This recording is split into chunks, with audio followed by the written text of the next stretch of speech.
Morning. My name is Scott Good morning. Forcino, and I'm an associate broker of the eXp Realty in New York City metro area, the suburbs thereof. We founded PlugIntro so people meet who they should know. It solves the problem of not having enough people to speak to and not having enough value. The value we offer is to include our contacts in our help them gain more business exposure. And today we have Aleta Reynolds, who is a really capable real estate broker. She's going to give us her background and really quality information. This is just the beginning video in her interview series. There's a lot to cover. Aleta is going to really impress a lot of us with her background and what she offers her community and the real estate industry itself. Aleta, good morning. Good morning. Thank you for having me on. This is so excited. This is great. I love it. Yes. Where are you? Absolutely. Where are you now? I'm in Jackson City, physically located at the ranch right now in Tennessee. Okay, that's great to hear. So tell me, how long are you in real estate? What's your background? Yeah, so I've been in real estate for 17 years. I actually got my real estate license. I graduated high school too early and I couldn't take advantage of my scholarship. So I ended up, my journey led me to buying my first house when I was 18. And I thought, wow, that was an easy commission. You know, you can see the commission that they're going to get on the disclosures and whatnot. And I thought, I'll become a real estate agent. So I got my real estate license shortly after buying my first house. I think I was licensed by the time I was 19. And I always thought that I would go back to school and do something else, have a real job. And this, get a real job? Get a real job. That's what, when I got my real estate license, she said, oh, honey, please go be a teacher, get your bachelor's degree, be a teacher. And actually in, you know, really just memory of her, I did shortly after she passed away. I went to school online and got my bachelor's degree for teaching, became a teacher, realized I was making $12 an hour, paying $6 an hour for childcare. So I stopped teaching and went back to being a real estate agent. I see. All right. Well, I mean, you fulfill that dream and learn that profession, but I'm happy the industry got you back. So tell us about, you know, what companies have you been with? Who are you with now? Yeah. So my first year in real estate, I was with Windermere. I was an executive assistant for a luxury buyer's agent, and she showed me the ropes. I'm still very good friends with her.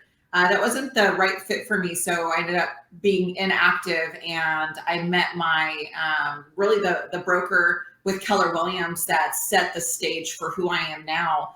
He prospected me as a for sale by owner. I was selling my first house that I had purchased, you know, right before I got my real estate license. And he cold called me and I knew what he was doing, but I thought, I got to meet this guy. And so he came over to my house. I invited him over and I said, if you show me what you did on the phone, I'll reactivate my license and join your team. You know, because he had said, hey, why don't you join my team? We need buyer's agents. And I ended up cold calling for him in the morning and being a buyer's agent in the afternoon for the next 7 years. And really that set the stage for, I love being on the phone. And that set the stage for starting my ISA call centers. And at the time that I started them 10 years ago, you know, people didn't really know the value of an ISA. And I really don't know if the industry what is an really ISA? Would you let me know what is an ISA and what's the value? Yeah, so an ISA is an inside sales associate. Essentially what they do is they respond to your leads, or they generate real leads, qualify them, and give you the appointments, you the real estate agent, the appointment, and then puts the people that aren't ready on a nurture pipeline and nurtures them until they're ready for an appointment. That way the real estate agent can focus on their one thing, which is going on appointments, writing contracts, getting more closings. And the ISA's sole purpose is to be the foundation of the lead flow for the team or for the agent. So it's their job to make calls and generate buyers and sellers. I see. That's impressive. I mean, do you have clients from different companies, I guess? Absolutely. Yep. Nationally, I accept anybody from all different brokerages. You know, being with Keller Williams for so many years, I did stay with Keller Williams. In fact, I mean, they embraced the ISA model. I, went to family reunion. I was embraced by MAPS coaching. I worked with Rich Rector on the recruiting systems and whatnot, and trained ISAs for recruiting. That kind of put us on the map nationally. But anybody from any brokerage that needs appointments set that has a data source, we work with them. And I have about 60 ISAs right now that are trained to work for the agent, depending on their data source and depending on their time zone. Interesting. How do the agents react? I mean, they must be happy getting these warm contacts, right? Yeah. Yeah, I think the same rule still applies. 20% of the agents do 80% of the work. If an agent isn't skilled to close their leads, they're not going to have better luck with our leads. And really, referral agents have the toughest time because a referral is the easiest lead to close. I mean, you can even forget to call them back and you can still get them, closed, right? They'll still let you list their house. They'll still let you represent them as a buyer. Mm-hmm. But when Sure. you have a lead that's out as cold or online as an opt-in lead, if you forget to call them or you drop the ball, they're back to being online or they're back to searching for someone else. You have very little wiggle room with dropping the ball. So, you really have to sell yourself. And if an agent isn't used to having to sell themselves or they don't know how, they're going to have the same problems with us. But the agents that are used to it and the agents that are used to building their database and they're good with earning people's business and they're prepared with a listing presentation. They know how to talk to people. They know how to overcome objections. They have the easiest time working with an ISA. Yeah, that's something that I know the companies don't provide, so agents have to look elsewhere as a real additional tool. That's powerful. And it's a huge problem, especially with after the pandemic, because there's companies like EXP, right? We specialize in our education. Even Keller Williams, it used to be an educational-based real estate company, right? They pride themselves on providing education, and EXP really embraces that as well. But if you're not with a big brokerage that understands the value of education, you didn't have a chance leading up to the pandemic. And now with the pandemic, we really haven't gotten back into that back to basics training, which I'm trying to recreate with ISA University Online. Starting April 1st, we do have some back to basics training that I'm just going to go for it. Whatever we feel like the agents need in this industry, we're going to start offering it. And then hopefully the agents will voice up and say, well, what about this? Can you teach me this? And then I can find the right coach for that and have a platform for them. It's fantastic. That's really impressive. And you're still active yourself, representing buyers and sellers, listing and selling property, right? Yeah, I like to refer out as much as I can, but when I get a bond with them or I know their real estate like the back of my hand and it's an easy layup for me, I do like to just make sure they're taken care of. But for the most part, anybody that joins my national network under EXP, if I have them in that state, I give them that business. Like right now, I don't have a national partner in Colorado, but I have a $1.2 million listing that they want to sell off market. So I'm just, I'm going for it with representing the seller until I get an agreement together. And I just work with the local broker there. The local EXP broker helps me what I need to co-list it if we do need to go live. And until I get a national network partner there, I'll do it that way. But once I get that agent that wants to join me, it just goes to them. I see. Well, I'm glad you gave us any information about your background in ISAs, which are really still traditional, the approach to representing people in transactions. But I really want to hit on something you and I have had a lot of fun talking about, and that we may laugh at this conversation later, but there's so much talk about cryptocurrency and now how it could be utilized to purchase real estate, commercial and residential.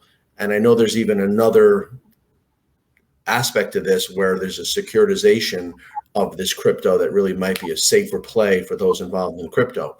So I really want to, ask you a few things. Tell me about tokenization in the blockchain. What does that mean, and what should realtors know? Yeah, absolutely. So really the tokenization process is using a real asset to back a coin. What a lot of even crypto enthusiasts don't realize is that the cryptocurrencies out there right now that we love, Bitcoin, Ethereum, Doge, Shibu, they're not backed by anything. They're not backed by a physical asset. They're not even backed by somebody having gold bars, right? It's an electronic currency, and the value is what we give it. So that's why we see so much fluctuation. That's why the market's so volatile. I see. And then even And what is the what when people say blockchain, what is that? How, I mean, how can someone access the blockchain? What does that mean to investors? the blockchain whole is where you buy, sell, and trade cryptocurrencies. So it's akin to an exchange. Would you yeah, make it exactly. closer to an exchange? Yeah, the blockchain is what Wall Street is to what we know for normal corporations or corporations that are, you buy, sell, and trade stocks. So the blockchain is where you go to buy, sell, and trade cryptocurrencies. And that's where the tokens, which anybody that knows crypto will understand, the ERC20 token is one of the most stable tokens you can invest in general. But when you put it to a physical asset, it's concrete. It's defined. It's So how does that work? definitive. How would someone be more secure buying the ERC20 in the blockchain connected to commercial space? The way that we do it at Terramint.com, the company's Terramint, the website's Terramint.com, for anybody that wants to know more or do some self-study. The way that we do it is we take an individual property and we tokenize it, which means that we take and verify ownership information, we verify the value and everything, and through the electronic process, right, tokens are formed. So one commercial property gets 100,000 tokens, and then from there we securitize them. So there's no regulation right now on the blockchain. The FCC doesn't have any regulation on what you can or can't do. But in order to make things more acceptable and give the buyer security and the seller security, we're combining traditional ways of doing things with the future. So that way, anybody that purchases a token by Terramint, let's say we take this hotel, we tokenize it, and you buy 10,000 tokens. In the event that the blockchain is hacked into or something happens, you still have securitized real estate. You still have normal paperwork that you can take to a broker dealer and say, hey, my platform's down. Can you sell these for me?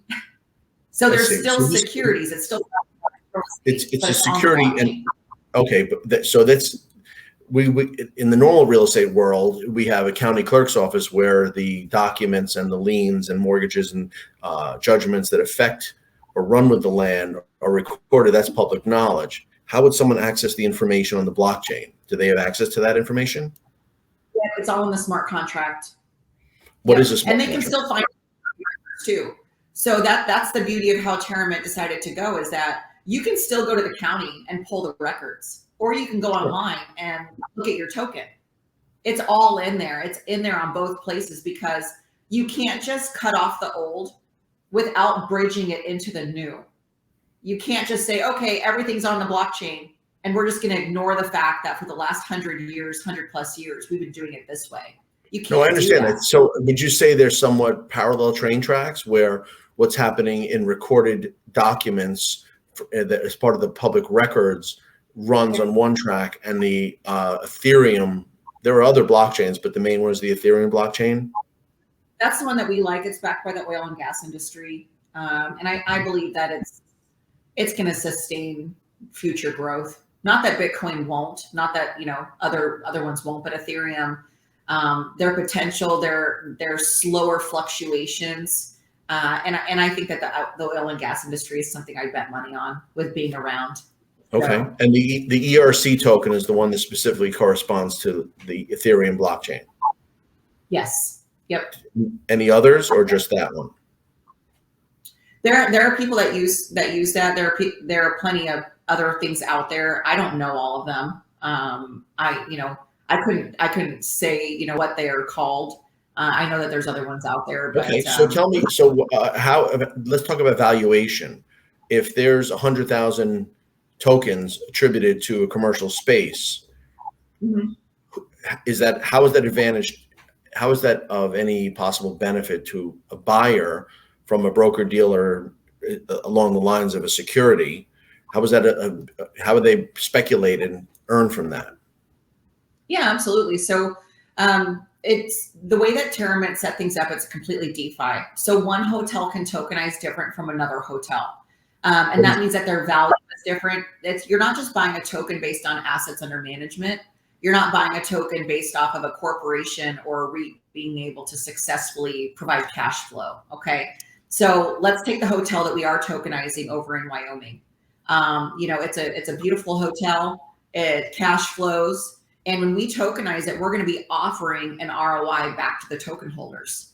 That is based off an annual ROI.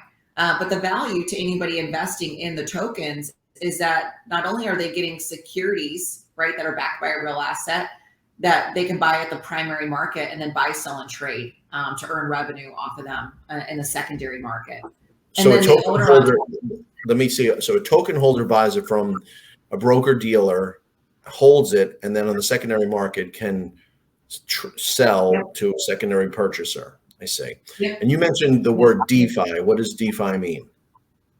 DeFi is decentralized finance. So we are 100% DeFi, which means that if you tokenize your property and I tokenize my property, and Amazon decides to tokenize all their warehouses, everything is individual, and what Amazon does on the tokenization platform doesn't affect you to the extent of your property value.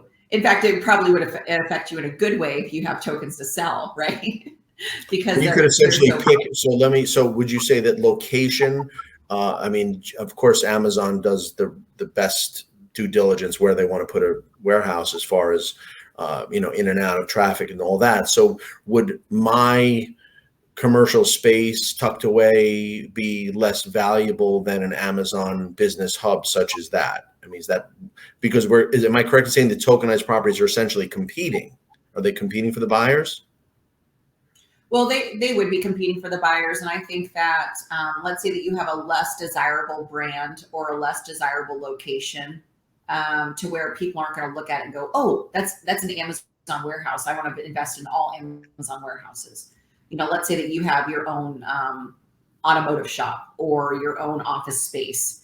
The best way to be more lucrative is to offer either a more of an ROI, right? So let's say, oh, I'm going to give 5% to all of my token holders versus Amazon's only giving a fraction of a percent.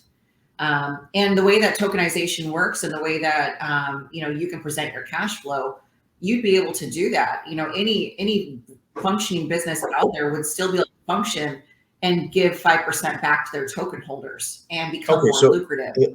So, all right, if someone has, like you mentioned, a small commercial building, 10 floors, before crypto and before tokenization, they could not, let me say it this way, the only way they could gain is from the sale or the refinance. And it only, what I call a hard financing. In this case, you're saying there's a cloud-based valuation valuation of an asset that can benefit the person. So, you wouldn't find it. So the seller, you wouldn't find it anywhere. It's not a county clerk. So someone would have to find out the availability on the blockchain, and that's after the owner decides to participate in this offering.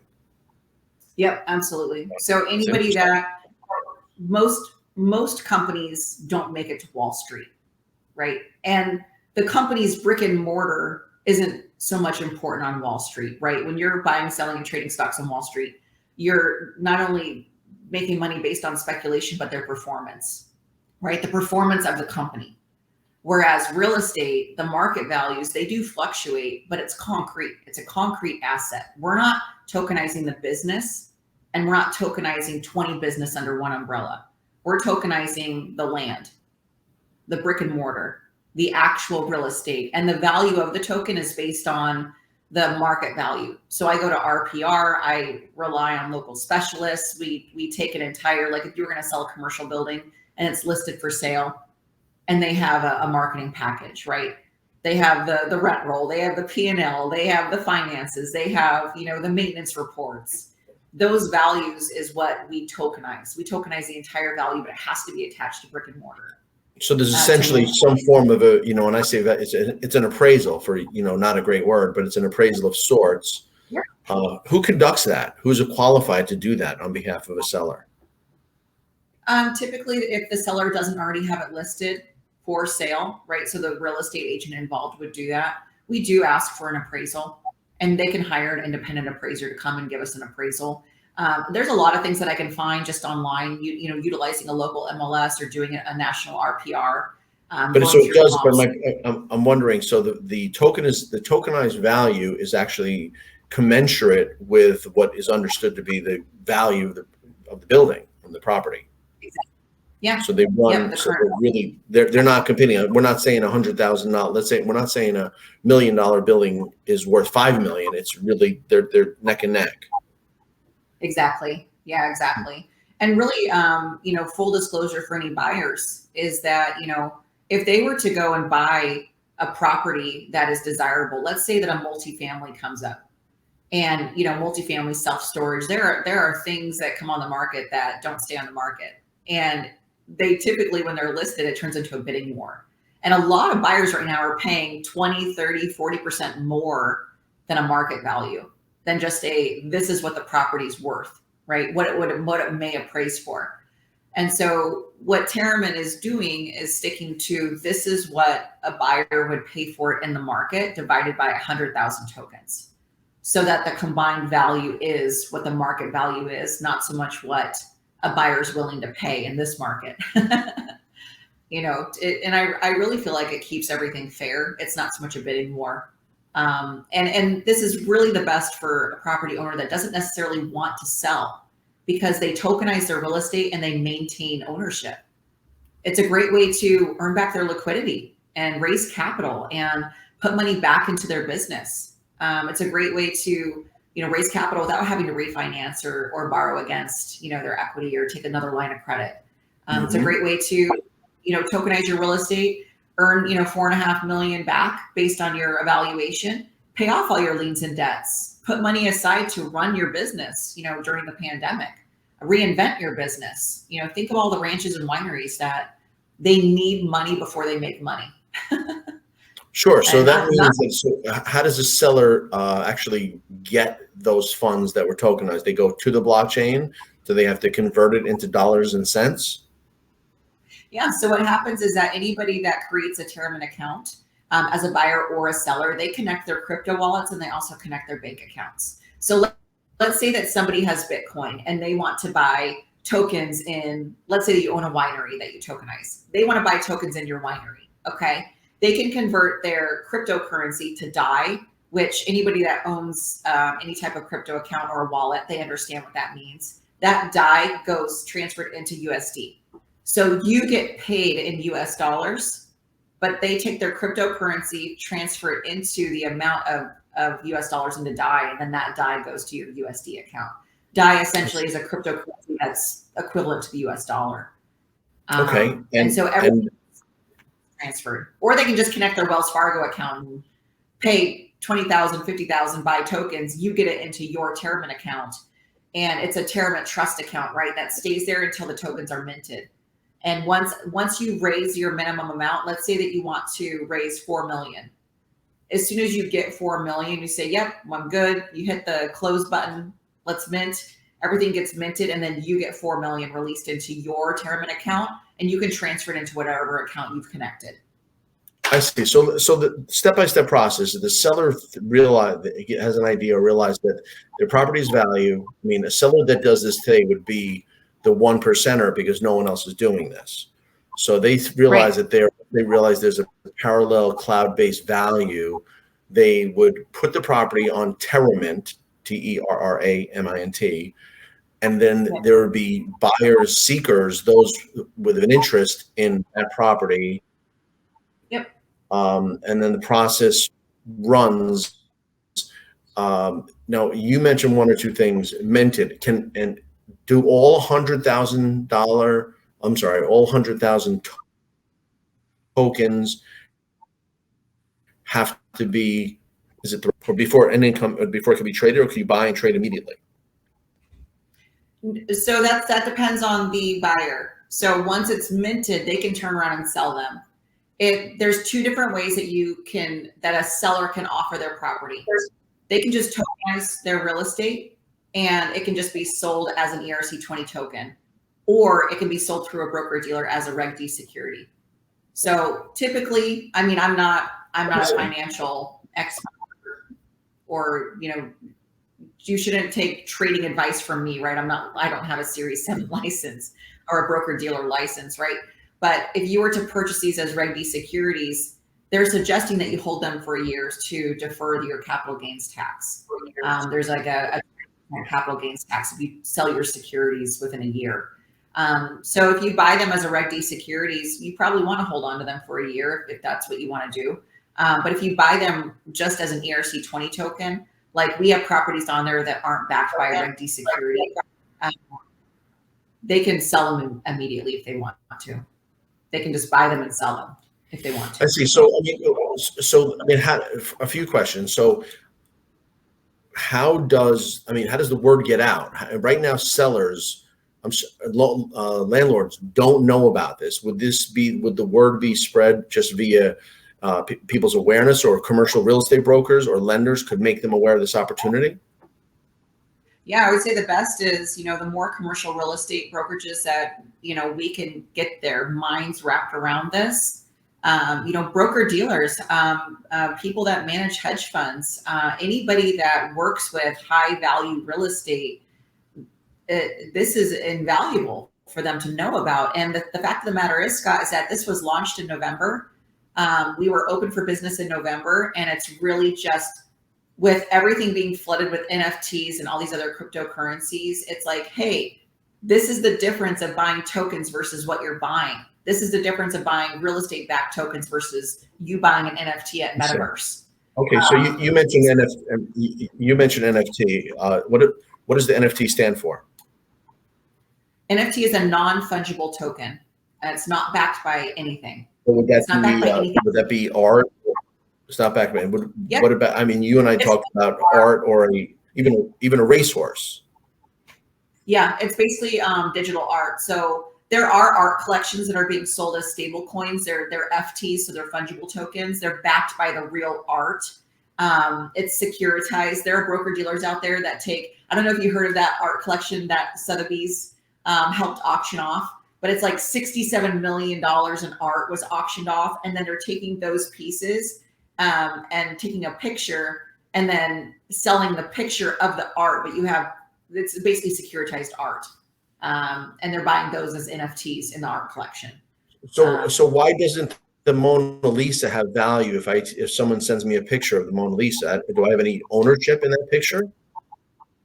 Well, if the real Mona Lisa was allowed to be securitized and you could buy an ERC20 token backed by the real Mona Lisa, you'd be in business. But if you just buy an NFT of a picture of the Mona Lisa, you're just buying digital art. You're not buying anything. I could take a picture of this cup and put it on Nifty Space, and you could buy it for $1,000, but this actual cup wasn't securitized and backed by that picture. And then what if I do 200 more of these? So it would seem that's why I'm learning that people are actually jumping on this NFT journey. Actually, what's that Harabi art, that Harabi gorilla stuff. We're going to sound ignorant one day looking back on this video, but the Mona Lisa has been around 500 years.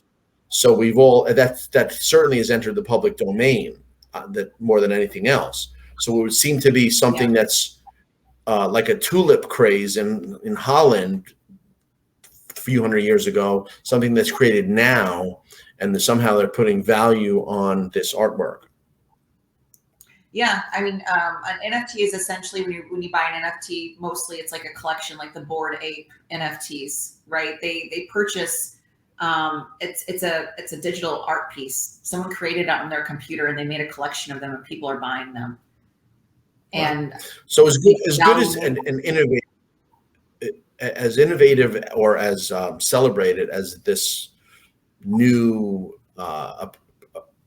approach is, tokenization to me is the opposite, because it's not speculative, because it's the safety backed by the asset. Exactly. And it's backed by traditional ways of doing things in the future. Like the crypto space and blockchain is the future. It's no different than using your credit card, right? Your debit card. Your debit card is a reflection of something tangible. I could go to the bank and withdraw $1,000, or I could use my debit card and spend $1,000. Real estate backed tokens sold by Terramint is a digital form that represents the value of an asset, but we have a real asset. So it's backed by something real. So in this case, a commercial broker normally, there's only two ways for a commercial real estate broker to make money. They lease the property, they sell the property. Do you think that they would have an opposition to this? Because now we're doing neither, but they are providing value to their client in the form of tokenization. Do you think they run? So anybody that refers a seller of tokens to Terramint, we actually give them 0.25% of the full tokenized amount. So let's say that they do bring their $5 million building, to Terramint, and the seller wants to tokenize, they would get 0.25% of that entire tokenized amount. Terramint takes 3%, no, 5%, excuse me. And then the consultant or the referral agent would get 0.25% at the time it's minted. So we do pay real estate agents, for referring their business. And, I'm even coming up with a way to purchase properties through tokenization. I'm about a week away from having a concrete proof of concept on that. So they would in fact be able to take their buyer and seller and still earn a commission. Because in my letter of intent, it says on there that, the seller agrees to honor their commission agreement. It's just, we're coming to cash at close after we've purchased it through tokenization. We're still going to escrow. We're still sitting at a closing table. We're still exchanging title. Realtors are still getting paid, but it's a different way of the buyer to get financing. It's not financing. It's just raising the capital to come to closing with cash. Well, I mean, that begs the question, instead of a DeFi, would you think someone would be able to, in a sense, if the seller knows that the property is a certain value, the way a seller would hold the paper and have their own seller financing, could a seller hold financing on the blockchain and never deal with traditional financing? Absolutely. 1,000%. At that, 1,000,000%. Yes. Yes. And it even makes, so when you buy a property or when you buy Terramint tokens, right, you get tokens backed by security or, write these securities in exchange. What's to say that a bank couldn't loan you the money to buy the property and take the tokens in exchange?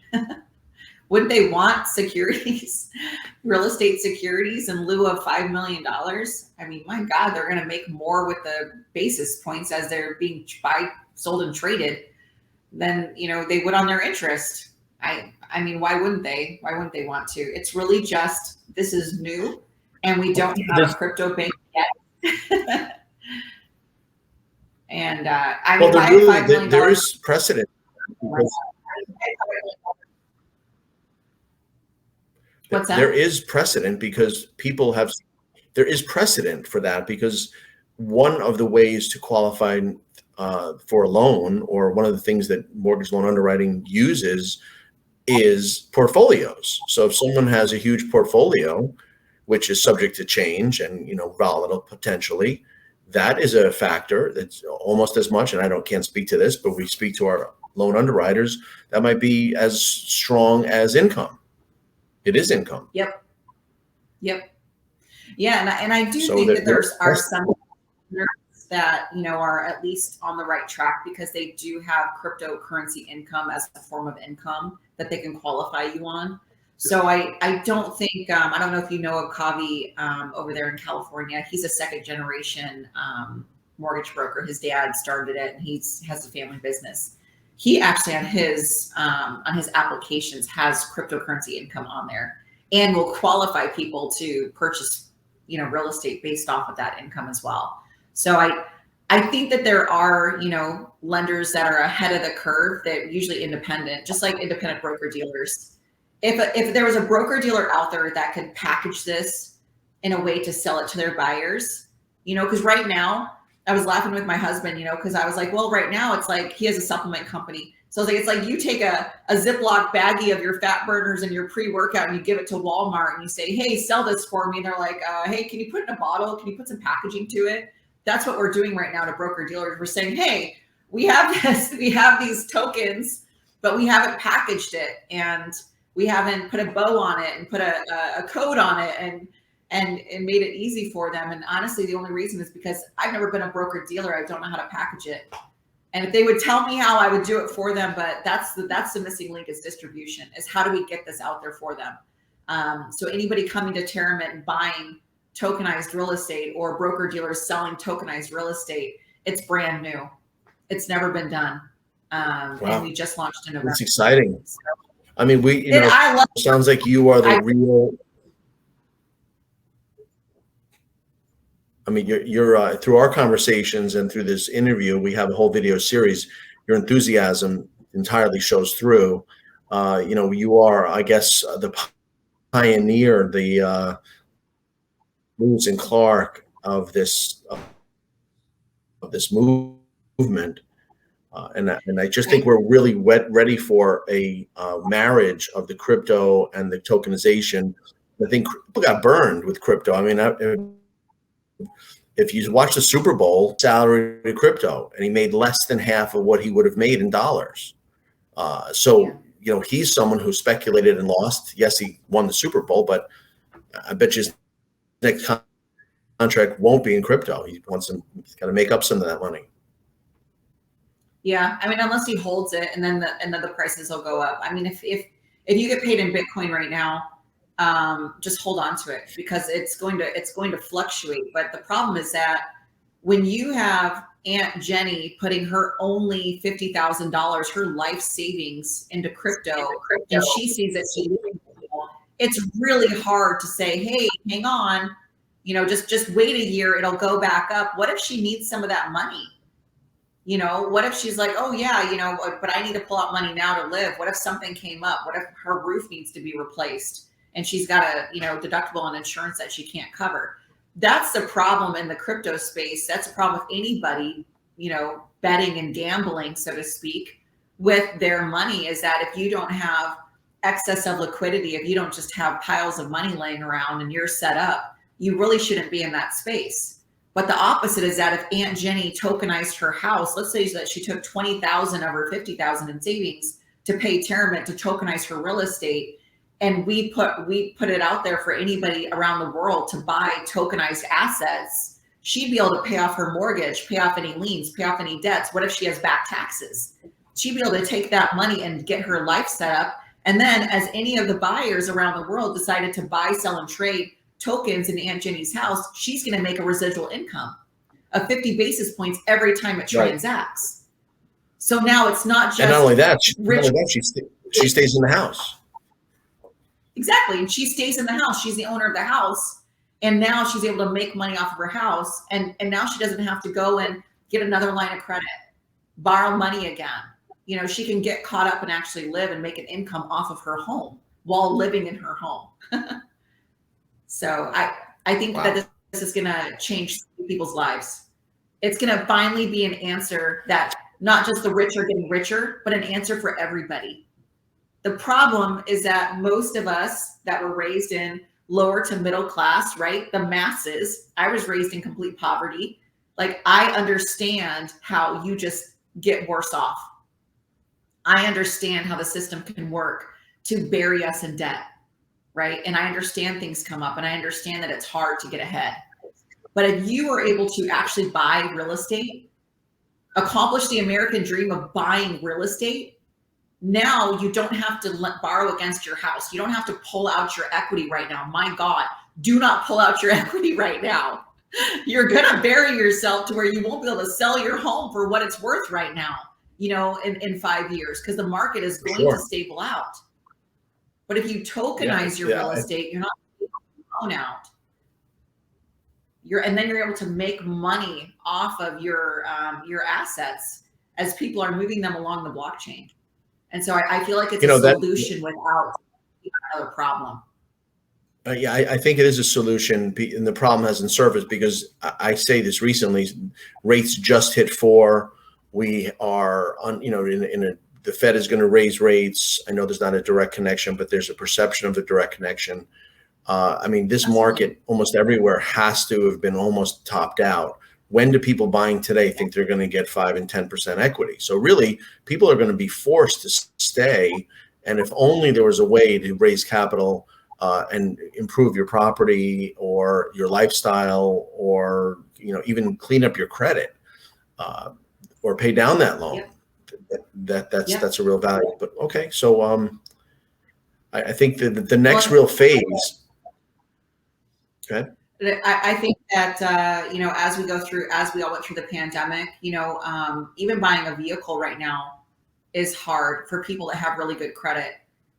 You know, the lending institutions have to start calling in their notes. They have to, you know, with the court systems opening up, and then finally be able to force pre-closures, or renters being able to either force eviction or force payment. People have to get settled up. And the problem is that the ones that couldn't make their payment aren't caught up yet. So, you know, financing institutions have to call in their notes. They have to charge more interest. They have to make their money somewhere to make up for, you know, the lack of payments and the lack of money, you know, that they didn't have. And even when they repo vehicles, they have to sell them at a top dollar, because they have to get current on their bills. They have to make money somewhere to lend money to stay open for business. So of course, borrowing money right now is going to cost more, and it's a compound effect. Everything is going to affect something else. So if we defer our car payments for 6 months, and then we turn around and not settle up and they repo our car, the bank has to settle up somewhere. They have to make that money somewhere. But that doesn't help us. That doesn't help us as Americans that lost our jobs or, you know, couldn't work because our kids are, or we're sick. I mean, there was so much that happened the last 2 years that we are just now having to face the fact that we're buried. Like, how are we supposed to get out of this mess? It's an incredible societal situation where between COVID and then the different responses that each state took, the loss of life, the loss of comfort and security, and now we're in a situation where it's no one is really sure where we're going with regard to prices of everything. So, I mean, I think there are solutions, and I think tokenization is one of them. I mean, I'm really happy that I had the chance to learn about this new phenomenon, and realtors should really be reaching us to see how they can participate, how they could benefit clients. The people that you invited to the, you know, we're going to have a symposium on that and some questions and answers. We're meeting for this year. I want to just, you know, re-mention to whoever's listening that Aleta was happy enough to perform this video, and this is an interview series where she and other realtors have the right to create and host their own groups. So this video is going to be able to be shared anywhere on social media or websites. However, Aleta's picked kind of a private elite group of people that she wants, number one, to hear her message, and number two, that she will compliment them by inviting them to promote their business. PlugIntro is a place where people benefit and by introducing others. And right now, Aleta's shown that great leadership and insight, and she's invited a bunch. Those people are going to be able to do their own videos. Those people are going to be able to support Aleta and lock out their competition, whether they're blue collar or white collar. This is a real important bit of information. However, business keeps going. DJs and limos and caterers and florists and dentists and accountants and chiropractors still need work, and it's, you know, Aleta is kind enough to give them their own resource to be the go-to provider of their services in their community. So be on the lookout. We'll be sending more invitations. Aleta, anything else you want to say? I'm pleased that you came. Yeah, thank you so much for having this platform and giving everybody an opportunity that has gone out there and said, yes, I want to open up a business, no matter what business it is. And anybody out there that's struggling, you know, don't quit. Don't give up. This is not the time. You got to push forward. When you have the pain, you got to push forward and, you know, take advantage of this opportunity. You know, contact Scott and get your business out there so that we can continue helping others. Any real estate agent that's interested in tokenization, definitely you can contact me directly. You can go through Terramint. The most important thing is that you have to have somebody that owns the real estate to really take advantage of it right now. If you have someone that owns real estate and they need a solution, let's do it. I'm your girl. Go to terramint.com, email info@terramint.com. You're going to get connected with me. I'll help you through the process, and we'll get a solution for your clients. And I'll take care of you. I make sure people get paid, so you don't have to stress about that. I'm sure. Well, that's really great of you, Aleta, and looking forward to mass participation and a collective benefit for our members and anyone going forward. We'll be prepared for our next video in a little bit of time, and we'll be sending invitations out to meet online in our own premium chapter here. Thank you. Have a great day. Take care. Awesome.